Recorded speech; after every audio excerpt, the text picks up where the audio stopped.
Good morning, everybody. Welcome to Turfgrass Epistemology. I'm Travis Shaddix. Thanks for joining me. I see we have a few people who are burning the candle at both ends, both at the GIE and here. I'm not sure how you're pulling that off, but I'm glad you're able to do that. Kentucky has been gray and cold and wet for like 4 straight days, at least here in Lexington. And today, I guess, is at the GIE. You picked a good day because it's now sunny. I hope it's sunny over in Louisville. The next couple of days is going to be sunny, so I hope the outdoor expo there is going to be good. So we've been going over. We're going to get into this paper pretty quick because there's a lot to go over, and I want to make sure we have time to do it. We've been going over cool season long for fall fertility. We've been talking about the potential risks that existed in the early 30s and 40s that they diagnosed. And then as we moved into the 60s and 70s, we started to see there really wasn't the risk of winter kill from those late fall applications of nitrogen. We've been showing that the literature is indicating that there's very little growth from soluble nitrogen applied late in the fall or winter, but some color responses late in the fall and winter. And we've touched base a little bit on nitrogen sources.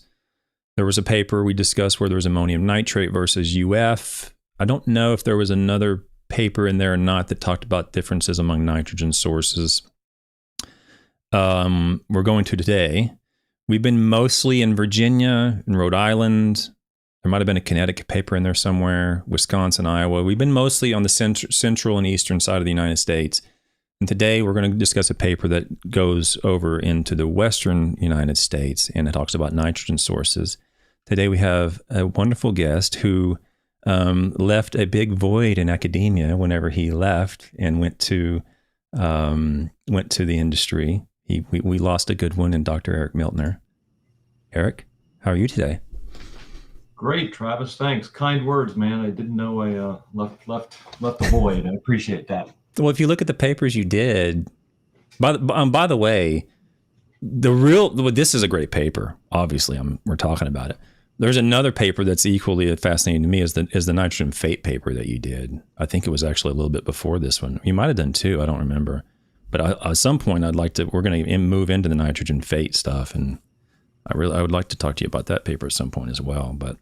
But we in academia oftentimes have casualties, and the faculty decide to take their career in a different direction, which is probably wise, and they leave.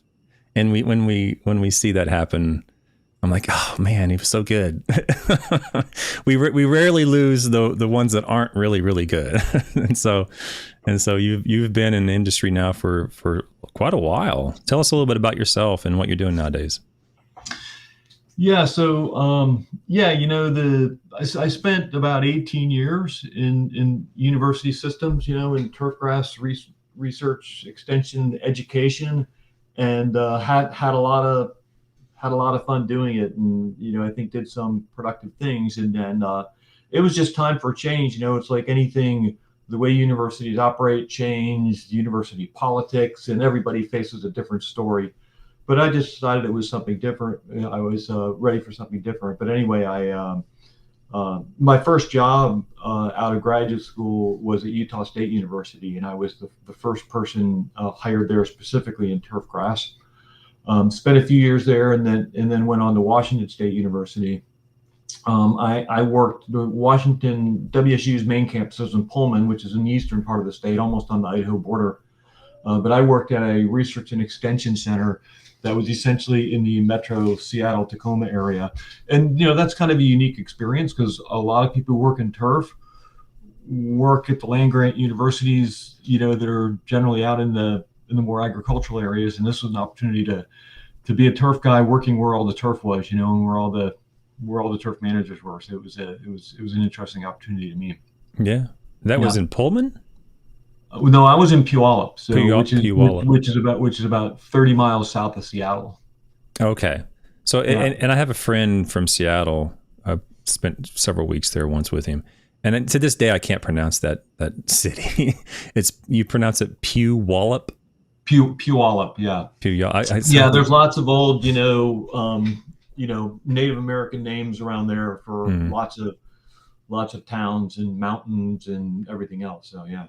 Yeah. Well, I'm from Oklahoma, so my hometown is Shawnee, so it's a Yeah, there you go. So I'm used to the Native American, and I figured that I'm like, man, I don't want to mispronounce that word. I don't want to disrespect anybody or any city, but I was like, man, I can't ever remember how to pronounce that. Puyallup. No. Good. Well, thanks for the introduction. So you at Washington State did some work on late fall and winter fertility, which is exactly the topic we've been going over. And you did it in Puyallup and Pullman. And the paper we're going to go over today is that paper. The title is Late Fall and Winter Nitrogen Fertilizations of Turfgrass in Two Pacific Northwest Climates. Now, this is an open access paper now. Not sure if it was when it was originally published, but Hort Science and the American Society of Horticultural Sciences, I guess it's ashs.org, if I remember correctly, is the website. You can go and download this paper for free, look at all the data till your heart's content. And it was published in 2004. Now, like as you mentioned, or as it has been mentioned, is that you've done several projects with nitrogen source and rates, and I think you even did some N15 work here and there. Mm-hmm. This particular paper looks at in sources at 2 locations. Do you mind just kind of walking us through the project in terms of how it began, what spurred the interest in doing this project, and kind of just more or less kind of give us a general idea of the introduction of the paper? Sure. Yeah. Well, so number one, for a long time, as long as I've been in turf, I've been a proponent of fall and late fall fertilization of cool season grasses, and my interest to that actually goes back to my graduate work. I got my PhD at Michigan State University, and you mentioned the N-Fate paper. In what I did there, I was looking at, during that time, late 80s, early 90s, late fall fertilization was a pretty popular practice there in growing. And so we knew that turf responded well to late fall fertilization. And when I say late fall in that geography, we're talking late October to mid-November. But we wondered about the fate of that nitrogen, what happens to it. So we set up a study to look at that in Michigan, and found out that actually that fate data was quite favorable, and maybe one day we'll be able to talk about that in detail. But so I kind of cut my teeth on late fall fertilization there. A couple jobs later, I found myself in Western Washington, and so really all the work in late fall fertilization for the most part was done in similar climates. A lot of it in the Midwest or the Northeast, where you have truly cold, freezing winters. And they had that kind of winter in Pullman at the main campus. But the Metro Seattle, Tacoma area, and all the way down, the West Coast, all the way down to San Francisco, has similar climates. That Mediterranean climate that's kind of governed by the Pacific Ocean just to the west. And even though we were at like 47 degrees north latitude, which is even farther north than East Lansing, Michigan, by quite a bit, we didn't really have cold, freezing winters. So it wasn't like a Midwest winter. And we began to wonder, well, is there a difference in late fall fertilization in a climate like that, in a cool Mediterranean climate, versus most of the rest of the swath of the northern U.S. And so that's why we're interested in looking at it. And so I had a colleague in Pullman, Dr. Bill Johnston, who was there for a long, long time, since passed away sadly a few years ago. But he was there in Pullman and was a great cooperator, and I was in Puyallup. And so we were able to put together a study that kind of compared those two climates and what difference did that make in terms of late fall fertilization. Nice. Well, great. Yeah. You do a really nice job on this third paragraph in the introduction, kind of setting the stage as to what had occurred in the past, basically what you've just said, what has occurred in the past and sort of what was done. It really wasn't done in the climates that you were working in at that point. And let me just kind of point out one or two comments. I think I can draw on this. You and I were having difficulties with this PDF earlier. I think I got it now where I can do some stuff. The biggest potential drawback of late fall in application reported in the literature was decreased freezing tolerance of Kentucky bluegrass measured in the laboratory. Now, we went over the Wilkinson and Duff paper as we did the Carroll 39 and 43 paper. And I've made a point of communicating to my audience that what we find in the lab or freeze chambers can oftentimes be taken into the field, and we see something similar, but oftentimes we don't. And you set the stage by saying this is what the drawback has been by these late fall fertility papers, but they were done in the lab, and so it is what it is. I know Powell found that we didn't see much damage at all in the field. That was previously, predicted or anticipated in these laboratory studies. He didn't see that damage. Other researchers have reported the same, where they just don't see that winter kill damage from late fall fertility. And you set the stage by saying essentially that. I just want to finish this paragraph, the introduction, because I like this paragraph. There is also concern about applying fertilizer at this time could lead to nitrate leaching. And then you have your paper here, 96, observed that 0.1% of November applied urea nitrogen leached through sandy soils. And it says, even so, most recommendations include the use of slow release N sources at an added safety measure. So that, to me, those 2-3 sentences there, this is what has occurred. This was sort of the thought, the risk or the presupposed concern, potential death, potential winter kill, potential leaching. And so we've included in our recommendations, and at least at this point when you wrote this paper, some slow release materials to kind of, as a safety net sort of thing, which I could, we can go down that road at some point. And that's what brings us to this paper, is that you looked at these slow release materials in these settings as well as the soluble materials in these settings. So with that, I just want to finish the objective. Then I want you to go in and explain exactly what you did. So there were two objectives in this research project: to compare plant response to fall applied nitrogen in the mild winter climate of Western Washington and the colder winter climate of Eastern Washington, and to assess the effectiveness of January and February in applications in Western Washington. So there was two objectives, but basically you're looking at nitrogen source responses in these two different locations. Do you want to kind of go through, as long as I did that justice, and you don't want to add anything to it, do you want to go through and explain what it is you did in the whole process, basically the materials and methods?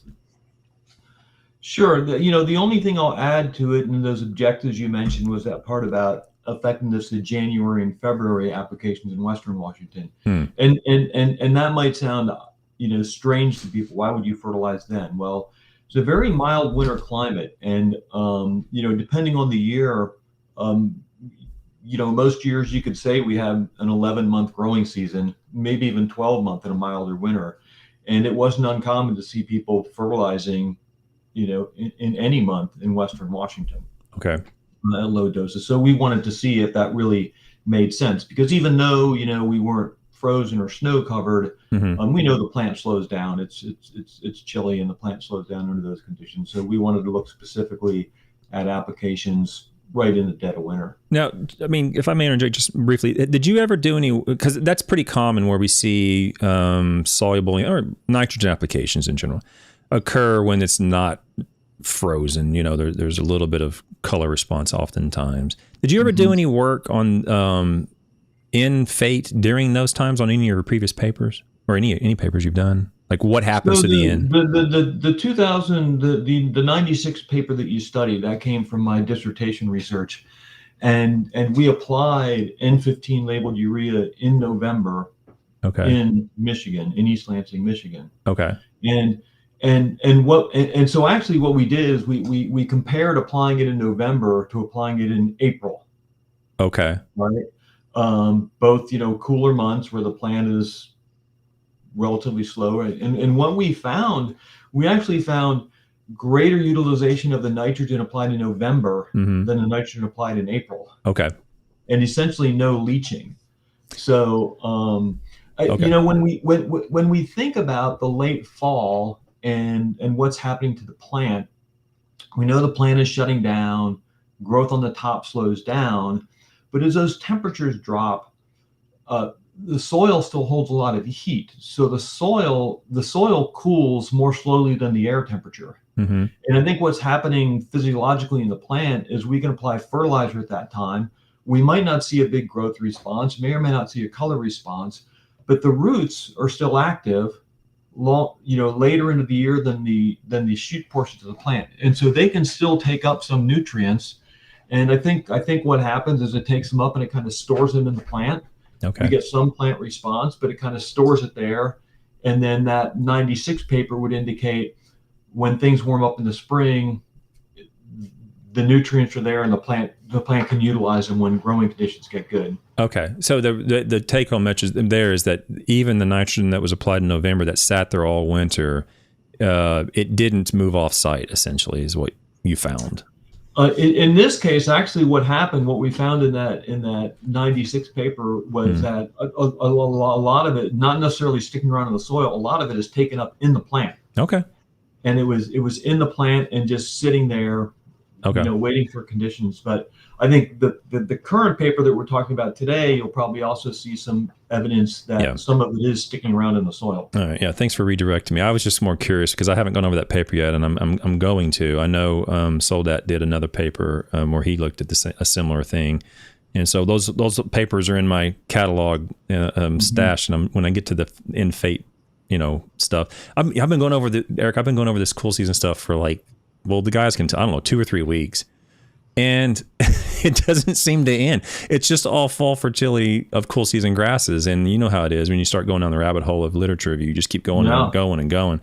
And, and I guess what I'm trying to do is just show people that it's not one paper or 2 papers or 3. It's many, many, many papers. And occasionally you'll have some disagreement in the papers occasionally. But the overarching or overwhelming amount of information is showing that fall fertility can be beneficial. It's not particularly harmful. It's just when to do it at your location how do you be most effective at it? So, okay, sorry. Back on track. Yeah. So I know you did this at 2 locations over 2 years. Why don't you walk us through and kind of explain what it is you did? Yeah. So, I'd like to step back for a minute and talk about sort of a big picture concept that's become more popular in recent years. And we refer to it as the 4 R's of nutrient stewardship. Okay. And some of you may have heard of that, but those 4 R's are applying the right source at the right rate, at the right time, in the right place. And so this kind of study looks at a couple of those things. It's looking at right source and right time. And I think when you think about that concept in setting up your nutrient management plan, it implies that there are a lot of different ways that you can do it and do it right, as long as you consider all those factors, right? And that's kind of what this paper addresses. So this was before we talked about 4 R's, right? So what we did. So we have these 2 locations. One of them, Pullman, Washington, would be similar to any Midwestern climate across most of the U.S., where most of that other work was done. And then we have Puyallup, which is this cooler Mediterranean climate. And at the Puyallup I have in there is the USDA Hardiness Zone 8A, which is actually pretty similar to Atlanta, where I live now. Okay. Those plant hardiness zones are based on the coldest winter temperatures. Yeah. So they don't really take into account heat during the summer, because it's based on plant hardiness, what you can survive. So you can see there's a difference of 2 whole hardiness zones between Puyallup and Pullman, which is significant. I forget what that is from a temperature standpoint, but that's a significant difference. We're in 2 very different climates. Yes. And so what we did is we looked at several different fertilizer sources. We used ammonium sulfate. That was a very popular soluble N source in Washington. I think you would see similar results from urea. That just happened to be the one that was more popular locally. Yes. We had a polymer coated, sulfur coated urea. We had a polymer coated urea. And then the last one was IBDU, isobutylidine diurea. And some of you may remember IBDU, may it rest in peace.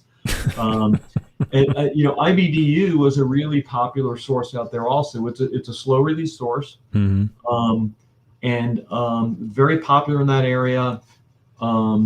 What happened to IBDU is it's not produced in North America anymore because it just became too expensive to produce, and people wouldn't buy it at the market price.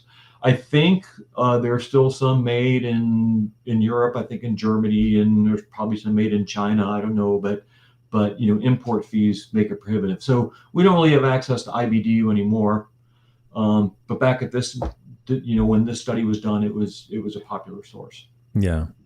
Well, first of all, one, thanks for putting the hardiness information in there, because I rarely see that in scientific journals. And what that does for the average person is it allows them to immediately compare a little bit. Maybe it's not exactly a good comparison, but it's as close as we can get with their area. So when I have questions about, well, I'm in Southern Texas or I'm in Pennsylvania or whatever, well, with these hardiness zone information, you can get a good idea as to whether or not this is relative or closely relative to the environment that you're in. You have two different regions or two different zones. So thank you for doing that. I don't know if it's appropriate in some other journals or not, but I'm glad it was in this journal.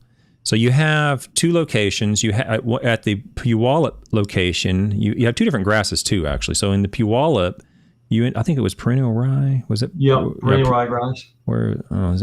Somewhere in here you have it. Perennial rye at Puyallup.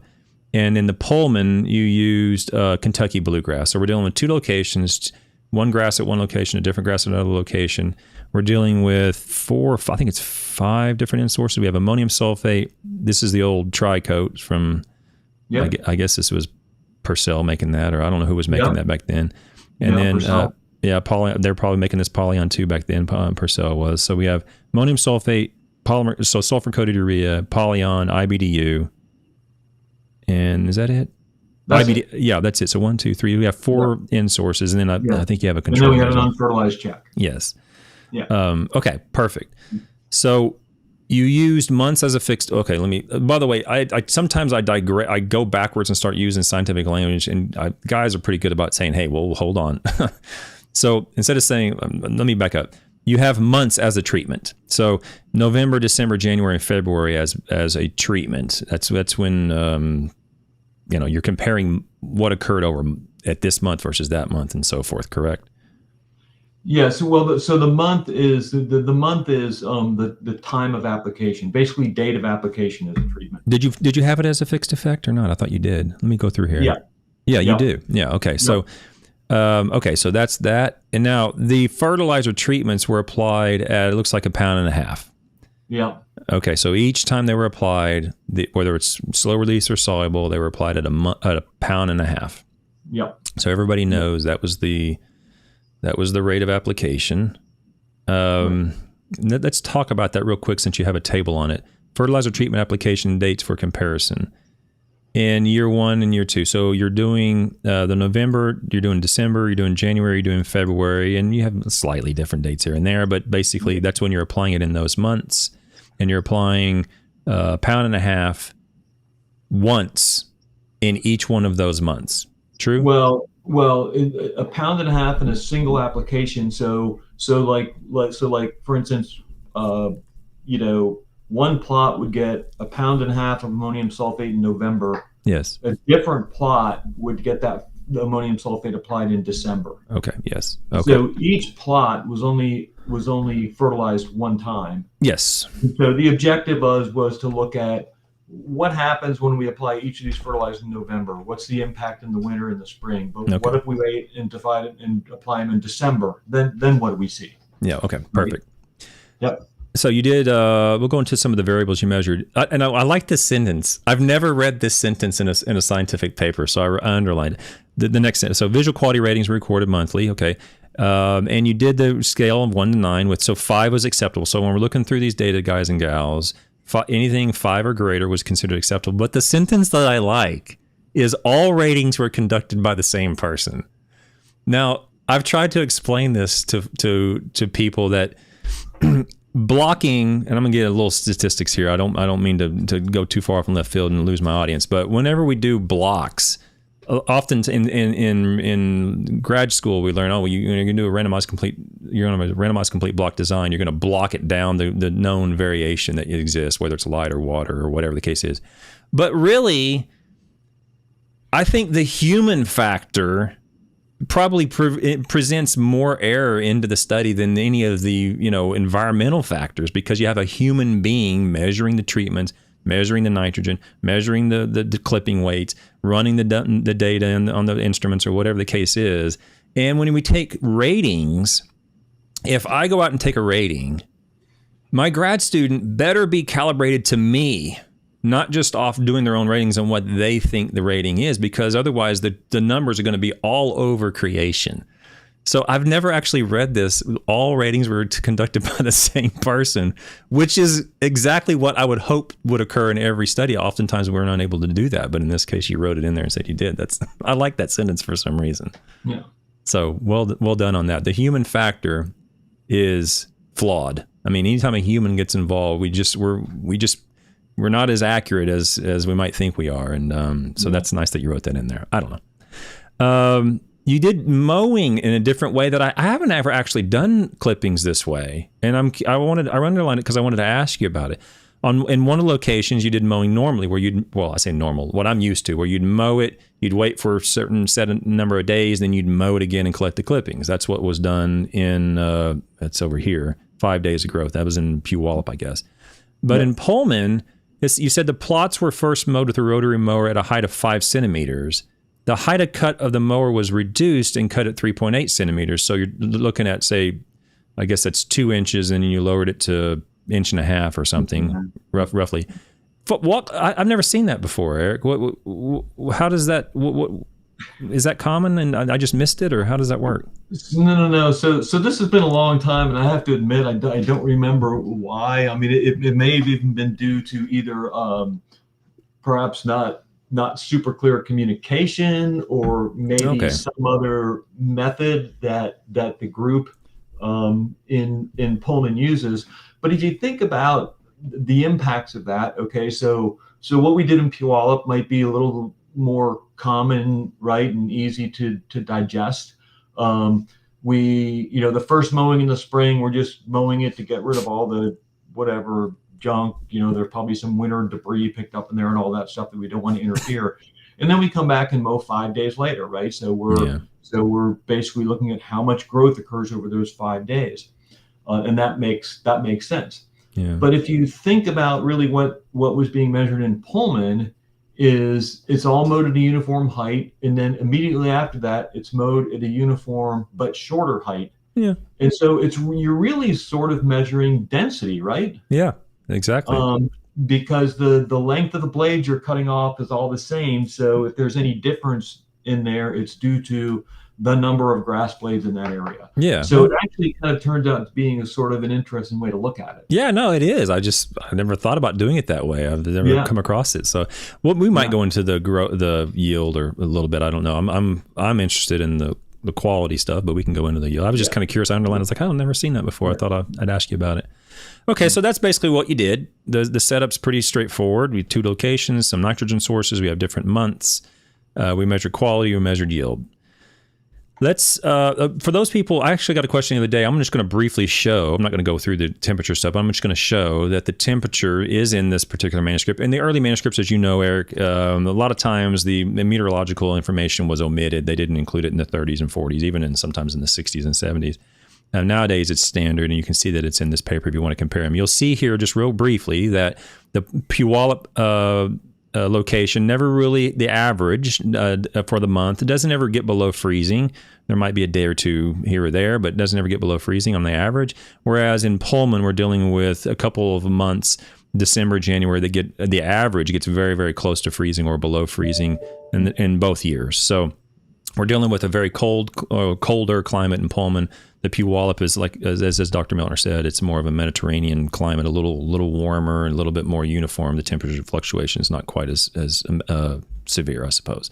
Okay, so let's get into some of the results. The first table that I want to go over is Table 3. This effect of 4 nitrogen sources applied in November, December, January, or February on turf quality in Pullman. So we're on the east coast, or the east side of Washington, in the colder climates, and we're looking at year 1 turf quality results. We have a control, ammonium sulfate, sulfur-coated urea, polymer-coated urea, and IBDU. You want to kind of just walk us through the highlights of this table? Yeah, sure. So what we did, so if we look at that first group, we start up in the top left corner. We see fertilizers applied in November, Mm-hmm. and then that second column we see the nitrogen sources. And so as we read across that top set of data, we applied it in November, and we took that first quality rating in December, and then continued to do it throughout the winter. And so don't focus so much on the changes across months, because we're really interested in the difference between those fertilizer sources applied in any single month, right? Okay. So we want to focus and compare things vertically, if you will. Okay. Right?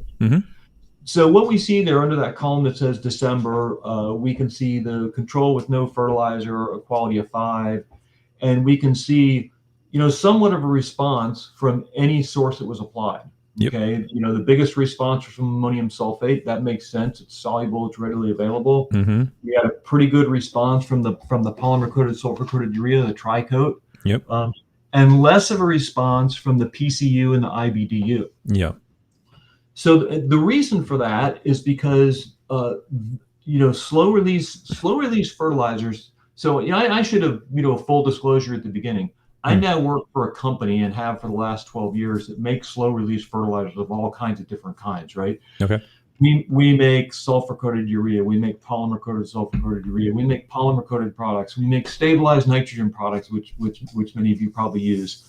And we're also in the methylene urea formaldehyde business, Neutrally and Nitroform brands many of you are familiar with.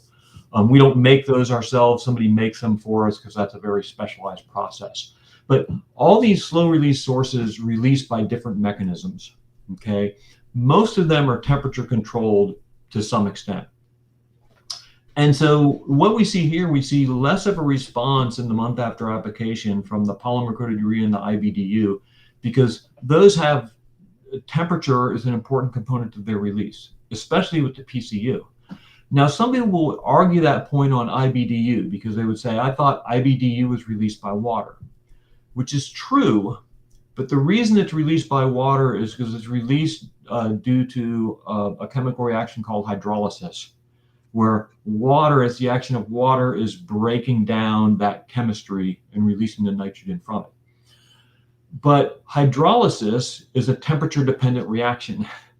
When temperatures are colder, hydrolysis happens at a lower rate. When temperatures are warmer, hydrolysis happens more quickly. So IBDU is also a temperature-dependent fertilizer source.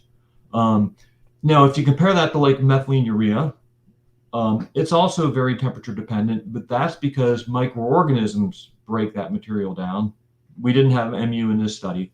And so it's temperature dependent for a different reason. Polymer coated urea, also temperature dependent, but for a different reason. In polymer coated urea, we put this polymer membrane around the fertilizer, and what happens is water soaks in through it, the nutrients on the inside dissolve, and then they basically slowly weep out through that polymer membrane. This is driven by a process called diffusion, which is also temperature dependent. So under warmer temperatures, we see more diffusion from a coated urea. Under cooler temperatures, less diffusion and less release. Sorry, we're really getting into the weeds here, but this is sort of the crux of understanding these different fertilizer sources. So anyway, back looking at that column of December data, what we see is the PCU and the IBDU are releasing more slowly because they're temperature dependent. Yeah, well, the turf response to those sources is retarded to some degree because the release is slower than the ammonium sulfate or sulfur coats. Basically, what you're saying, is that the case? Exactly. Okay, and you can see that in January as well, where the two sources, the polymer coat and IBDU, are still a little lagging. They're acceptable. The turf's acceptable, but they're lagging behind a little bit behind the ammonium sulfate and sulfur exactly. coat. And at that point in time, by January, you can see those numbers fell compared to December for all sources. Yeah. And you have to wonder, is that, well, number one, we have plant growth is slowing down a lot. Remember, this is Pullman, Washington, right? It's cold over there. Yeah, it is. But you also have to ask yourself, well, was there any additional nitrogen being released from those two sources lower in the list? as temperatures got colder and colder, or is it still just sort of living on the color response from release maybe in November and December, right? Yeah. And then as we move across the winter, we see the numbers drop because it's cold, but we see that same trend. We see that group of sources that the plant responded to it. It had better winter color, and that's all because they released nutrients in November. Yep. Okay. Now, if we move down to that second group and we look at December, you'll see there was no rating done in December because we hadn't applied fertilizer yet. So then we started rating in January, okay? And we can see as we get into look at those ratings in January and February, there are no differences. Yep, even into March, yeah. So what that's saying is those nutrients, when we applied them in December, it was too cold. Plant growth had slowed down too much, even for the soluble sources. Ammonium sulfate would have dissolved and been available in the soil, but the plant just wasn't growing anymore and taking it up. So fertilizing in December in that climate really did us no good. Okay, so now if as we fast forward into the spring and start to look at April and May, we see some different responses in April and May. Yep. And that indicates that those nutrient sources, at least to some extent, are sticking around through the winter, right? And then becoming available in the spring. Now, we do see some response from ammonium sulfate in the spring, but it's kind of measured. Yeah. So maybe there's a little bit that's still stuck around in a freezing winter climate. But we see the greater response from the PCSU and especially the PCU. And I want to point out that response from the PCU because you can see it's from a December application and for a November application too. The best one in May was that polymer-coated urea, okay? Because what happens, and we've done a lot more work on this with our products since I've worked for this fertilizer manufacturer. What we know is that these polymer-coated fertilizers, they shut down in the winter, and those nutrients just sit there, and then when it warms up in the spring, they start releasing nutrients. So we get into this period 5 or 6 months after application, and we're seeing some really, really good response from that PCU. Yeah, let me just add on to that a little bit here. So the PCU applied in December. So we're talking about this second to last column here, or row here. You see very little response from any of the nitrogen sources, and then you start to see the response in April and then in May. And so when you see this A, this means that it's greater than any other treatment that does not have an A. And so I've talked about this from I can't remember, it was the paper done in Japan on phosphorus.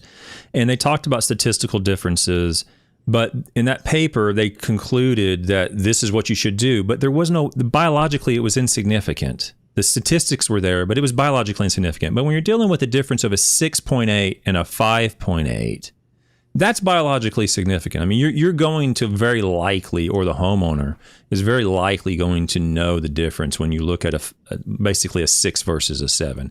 It's, maybe not, everyone, but more than likely that's biologically significant as well as statistically significant in this particular case. And at least in my view, if this was a 6.8 and that was a 6.6 and they were different statistically, I'm like, you're not going to see that. But this one you probably will. Okay. I would like to mention, however, as well, is that you see that in December, the polymer-coated urea. Now, this difference that exists between the polymer-coated urea and the ammonium sulfate does exist when applied in December and when you measure it in May. But fairly regularly, the ammonium sulfate is as good or better than any other nitrogen source, except in 3 months in both locations. I think there's 3 months. For example, there's an A here, and so forth. You see all these ammonium sulfate. There's an A here. This is where it was inferior to the polymer-coated urea. But you'll see ammonium sulfate be at the top of the list pretty much at every other month. And then when we go to the next location, you're going to see something similar. In addition to that, consistently across both locations, you'll see IBDU just didn't perform well.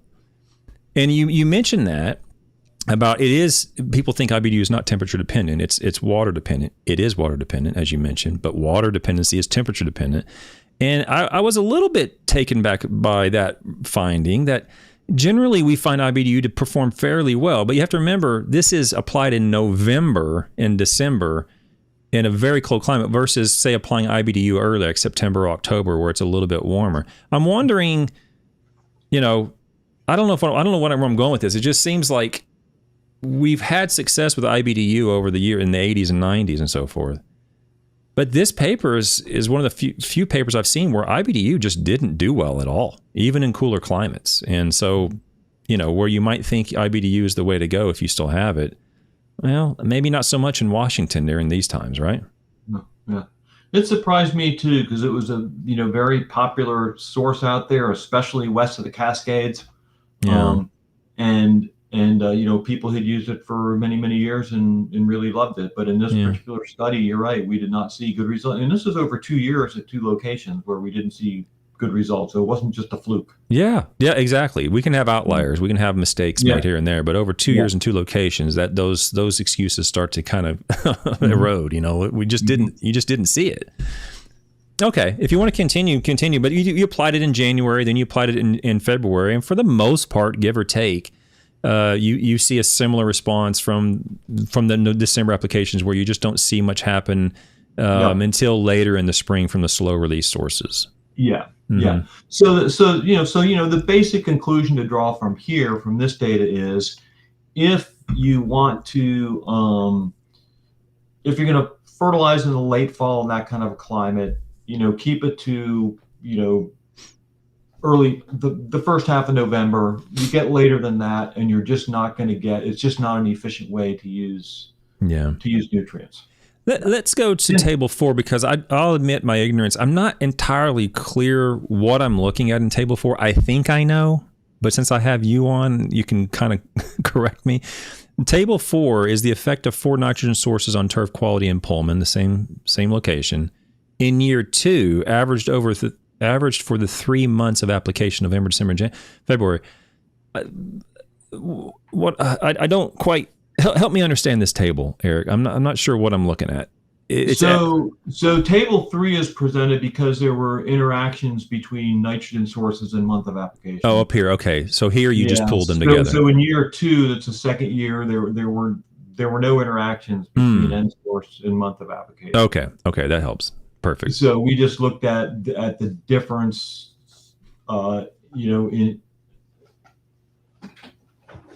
just averaged over months. Okay, is the way we presented it. I've explained that a little bit in the past, where when we in science, whenever we don't have an interaction, basically what it's saying is the same thing occurred in that month versus that month versus that month, or the same thing occurred in that whatever, and we pull them together to gain more power in the study, since there were no differences. And in this case, that's what they did. Okay, that explains. Well, help me understand. So let's go through this just briefly. So December, ammonium sulfate and polymer coat or sulfur coat are the 2 that stand out. They're the 2 that were acceptable, whereas the control, the polymer coat and the IBDU did not. They all continue to decline in January and February. The quality continues to decline, I suppose, as it gets colder. They're all unacceptable in January and February, even though there's a difference statistically between some of these sources. They're all still unacceptable. March, they're still all unacceptable, but the 2, the sulfur coat and the ammonium sulfate, stand out. And then in April is when we finally get to the point where the nitrogen sources are resulting in acceptable turf grass. And all the nitrogen sources resulted in acceptable turf grass, but some of them differed from others in terms of their magnitude of response. True? Mm-hmm. Yeah. Yeah, so the ammonium sulfate is a 7.3 versus a sulfur coat. Now we're looking at, 6.7 versus 6.4 is probably not biological, but we're looking at some pretty big differences between the high and low. 7.3 versus IBDU at 5.3. That's pretty. You're going to see that out there. You're going to see different squares when you're out there looking at those turf plots, right? Absolutely. Yeah, that's going to be highly visible. Two quality points. Okay. Yeah, that's a big difference. Okay. If you don't mind, I'm just going to go to the quality at the next location, unless there's something about the yield or the results that you want to cover from Pullman. No. Okay. No, that's fine. The question in chat is table 4 April response due to a sulfur table 4, is it due to a sulfur deficiency? So is this there's I'm writing a paper now, Eric, on sulfur deficiency in turfgrass, where we finally got a location where, so I've been talking about sulfur deficiencies in the absence of sulfur, nitrogen just cannot be metabolized. And so my audience is a little bit familiar with the importance of having sulfur, especially today since we've cleaned up a lot of the air quality issues in our industrial processes. So this has sulfur. This sulfur-coated urea has sulfur, but the polymer-coated urea does not have sulfur. So my answer to that question, Eric, to Lush in the chat is the response due to sulfur? I would say probably not, because of the polymer-coated urea response. The polymer-coated urea did not have sulfur, and it still had a response. The only question would be the difference between polymer coat and ammonium sulfate. The difference between these two, is it due to sulfur? I don't know. Eric, do you have any comment on that? I would tend to think not, but there's a possibility that there's some contribution. I mean, remember, ammonium sulfate is 24% sulfur. Yeah. It's 21% nitrogen. We're applying more S than we're applying N, right? True. That polymer-coated, sulfur-coated urea, let's see, that was a 43. So that's probably about 7% sulfur. No, I'm sorry. That's probably about 4% sulfur. Okay. So a very small amount of sulfur. In fact, probably, an agronomically insignificant amount of sulfur. Most likely, yeah. I don't know what the sulfur level were in your soils. Who knows? It's possible, Lush, in the chat. It's possible it could be a result of sulfur. The answer is, I don't know. We don't know. I'd have to know what the original sulfur levels were in the soil to kind of have a general idea. Yeah. If they're anywhere above 10 parts per million Mehlich 3, then very likely not. If it's in the single digits on Mehlich 3 sulfur, the likelihood becomes greater and greater that sulfur could have had a beneficial, could have been a response to partially at least the sulfur. Mm-hmm. Okay, let's go to the quality in Puyallup. I said it right, Puyallup. I think I said it right. Mm-hmm. Okay. Is there anything significant difference or any points that you want to go over in the quality from the other location? So, what we saw, if we look at the December application, the data is really kind of similar to what we saw from a December application in Pullman in a colder climate, right? Mm-hmm. We saw, response from everything. A better response from ammonium sulfate and PCSCU than the others. So not a huge surprise there. But here's where the difference comes in. If we start to move down the table and we look at a December application, we do see significant responses in January from a December application. If you remember in Pullman, once we got to a December application, we saw no response through the winter. Okay. Right? Yep. Plant was shut down. Fertilizers maybe were sort of shut down, released. But in Puyallup, because of milder climate, we can apply in December and still get plant response through the winter.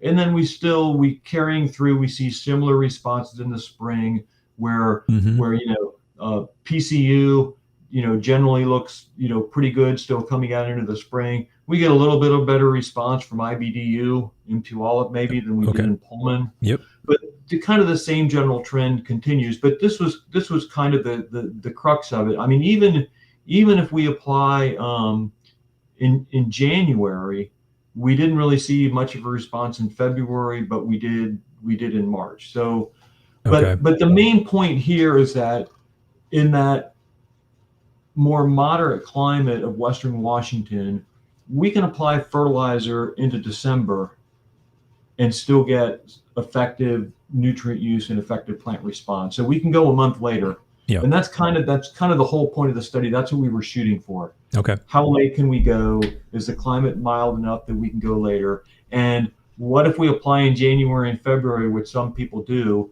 We see January, maybe that's not great because we see no significant response in February. Yeah. But when we go to that last group in the table applied in February, right away we see responses in March.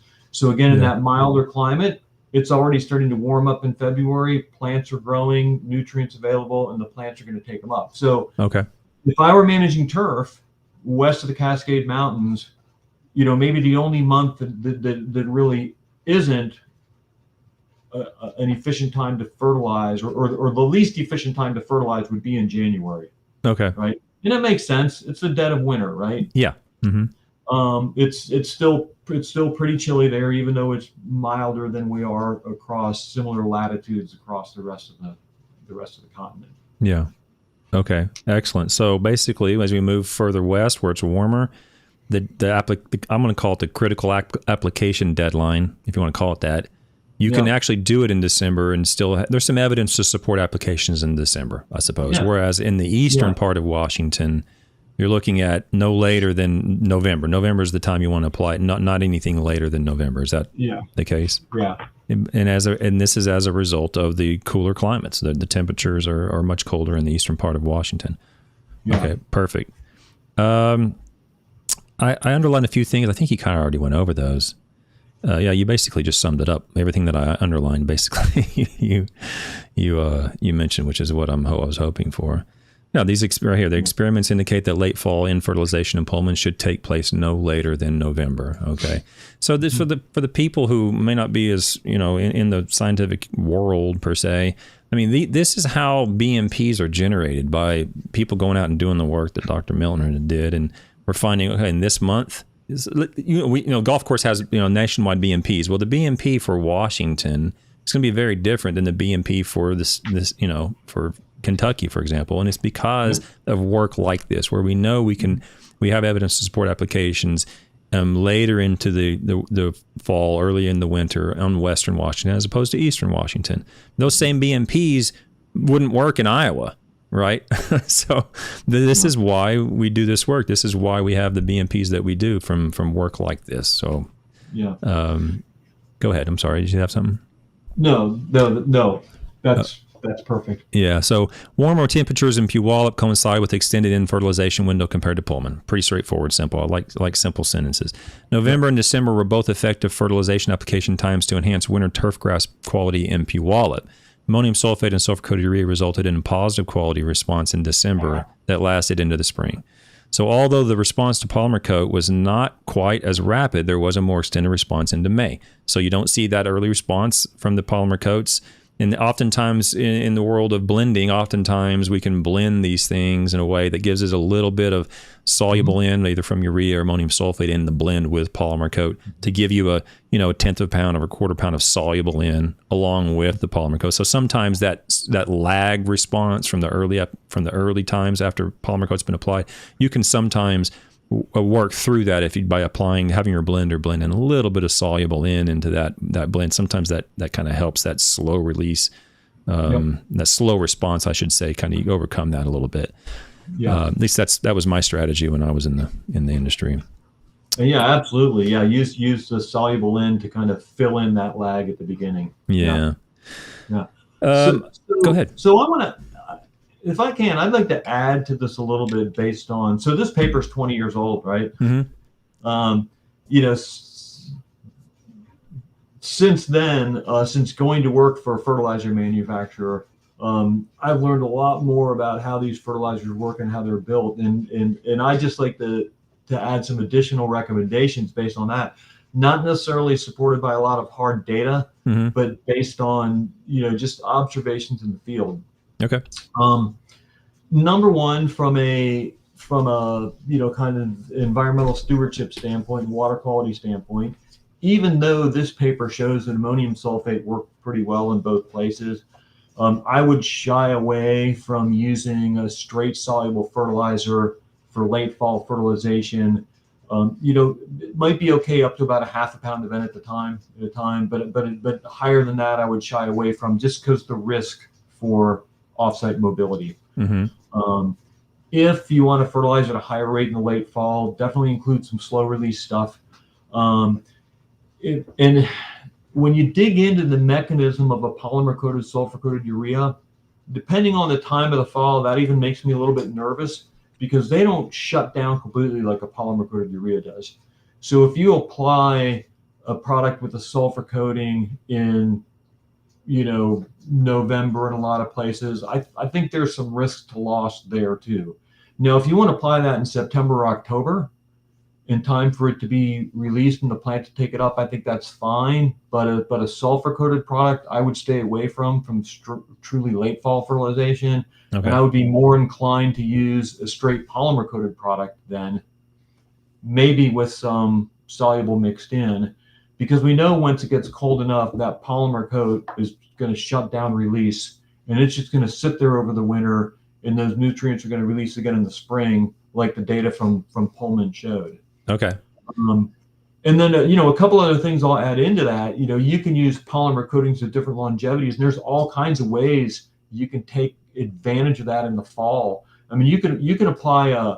We've got some data that was a study that was done at Penn State a number of years ago, and we found we can apply a 4-month, 120-day polymer coated urea in September. Mm-hmm. It's still warm enough to get good fall response out of it, but then it shuts down.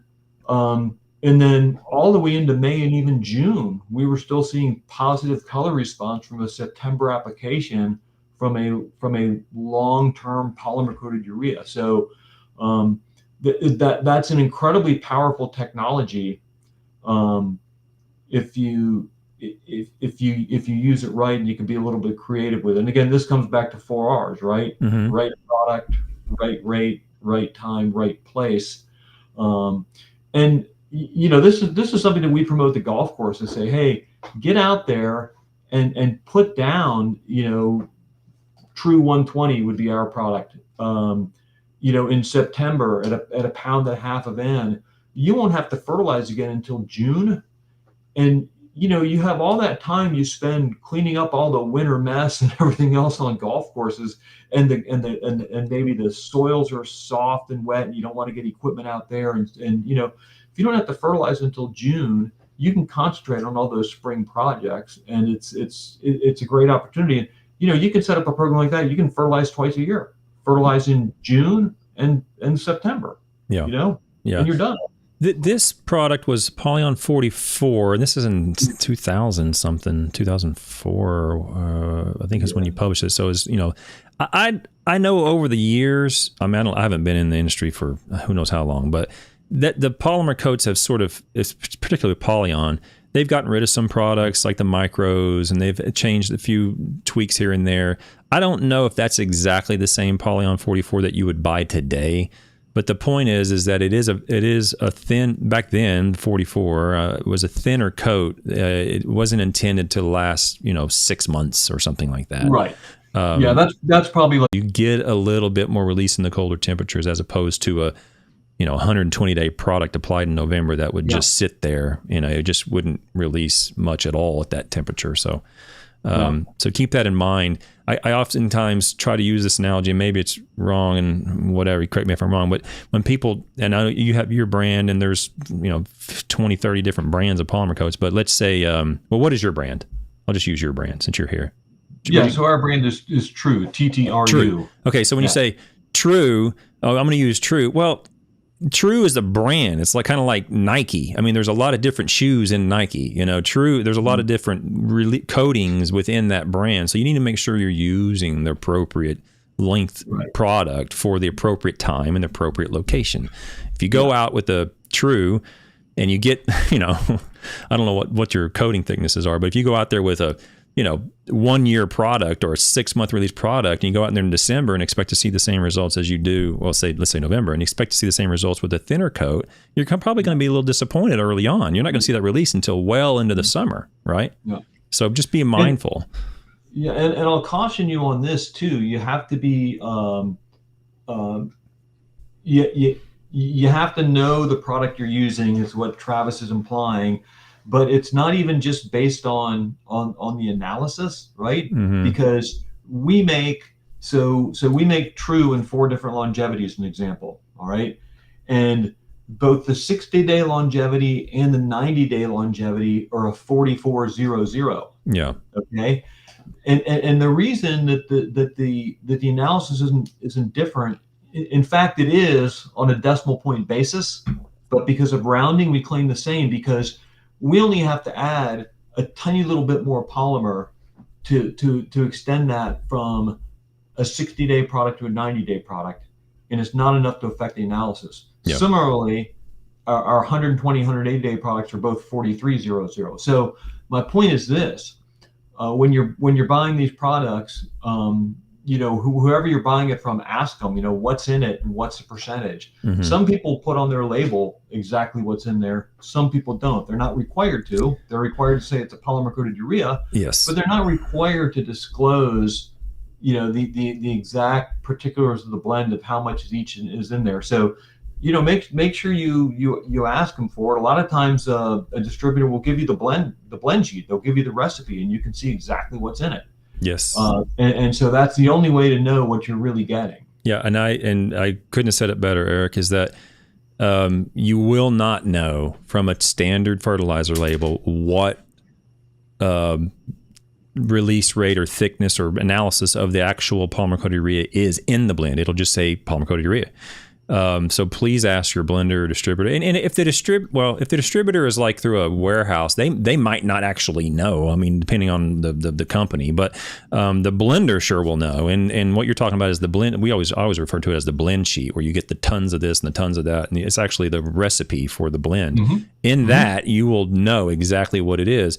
And so, as a consumer, I don't want to have more hoops to jump through, but as a consumer, I wish we had the blend sheet, because when I go back try to reformulate blends from a label, I can't always do it, particularly when there's natural organics in there. Is almost impossible to do because I don't know everything what was in there or what rate it was in there. And when it comes to polymer coats, I can't tell you how long it's going to last or exactly what the rate should be at this, because I don't know what the actual product is in there. So at some point I would like to hopefully I don't want to say get the rules changed, but I mean, it only helps the consumer and helps really the manufacturer and distributor. So the applicators are applying the right product at the right rate, because otherwise they're going to have a bad taste in their mouth sometimes because, your product didn't work. No, it worked. You just didn't apply it at the right rate.